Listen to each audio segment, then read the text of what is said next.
আজকে এলাম প্রেসিডেন্সি বিশ্ববিদ্যালয়, মানে আমাদের ভালোবাসার ক্যাম্পাস। সেই ক্যাম্পাসের যে ইডেন হিন্দু হস্টেল, সেই হস্টেলে সরস্বতী পূজার অনুষ্ঠান প্রত্যেকবারের মতো এবারও।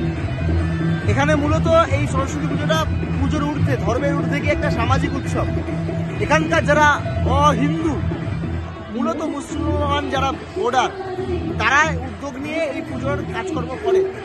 এবং এর পাশাপাশি ঠিক যেমন সরস্বতী পুজোর ক্ষেত্রে অহিন্দুরা উদ্যোগ নেয়, ঠিক একইভাবে ঈদের রমজানের সময়, রমজান মাসের সময় ইফতার পার্টি হয়। ইফতারের উদ্যোগটা হয় হচ্ছে অমুসলিমরা, মূলত হিন্দুরা। এটাই তো প্রেসিডেন্সি বিশ্ববিদ্যালয় বা আমাদের ভারতবর্ষের শিক্ষা, যে বহুত্ববাদের শিক্ষা, বৈচিত্র্যের মধ্যে ঐক্যের কথা, অর্থাৎ ধর্মনিরপেক্ষতা, মানে সমস্ত ধর্মকে সমানভাবে শ্রদ্ধা করা। আবার অনেকে বলছে যে ক্যাম্পাসের অভ্যন্তরে কেন পুজো হচ্ছে না। ক্যাম্পাসের অভ্যন্তরে কেন পুজো হবে? ক্যাম্পাসটা কি ধর্মীয় অনুষ্ঠান করার জায়গা নেই? সে যে ধর্মের অনুষ্ঠান হোক, হিন্দু ধর্ম হতে পারে, মুসলিম ধর্ম হতে পারে, অন্য ধর্ম হতে পারে, ক্যাম্পাসটা ধর্মীয় জায়গা নয়, ধর্মীয় অনুষ্ঠান করার জায়গা নয়। কিন্তু ধর্মীয় অনুষ্ঠানকে সামাজিকভাবে করার জায়গা হতে পারে হোস্টেল, হতে পারে ক্যাম্পাসের বাইরের জায়গা। সেই জায়গা থেকে যেহেতু এটা বাঙালির সংস্কৃতির সঙ্গে জড়িয়ে থাকা একটা উৎসব, সেই উৎসব রেসিডেন্সির ভিতরে হয় না, ক্যাম্পাসে হয় না।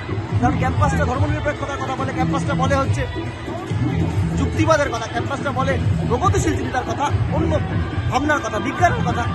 আবার ওই বাঙালি সংস্কৃতি, সামাজিক যে প্রেক্ষাপট রয়েছে সরস্বতী পুজোর সঙ্গে বা ইফতারের সাথে আমাদের সংস্কৃতির সঙ্গে জড়িয়ে থাকা, সেটা হয় এখানকার ছাত্রছাত্রীরা উদ্যোগ নেয় প্রেসিডেন্সি বিশ্ববিদ্যালয়ের ইডেন হিন্দু হস্টেলে করে।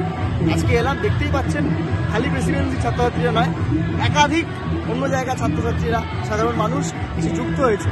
পুজোর ঊর্ধ্বে গিয়ে এক সামাজিক উৎসব, মেলবন্ধন, ছেলে মেয়ে অল্প বয়সীদের যে মেলবন্ধন, যে কম বয়সীদের একে অপরকে জানা, চেনা, বোঝা, এই সমস্তটাই কিন্তু আমাদের বাঙালির ভ্যালেন্টাইন্স ডে বলে যাকে আমরা আখ্যা দিই, সেই সরস্বতী।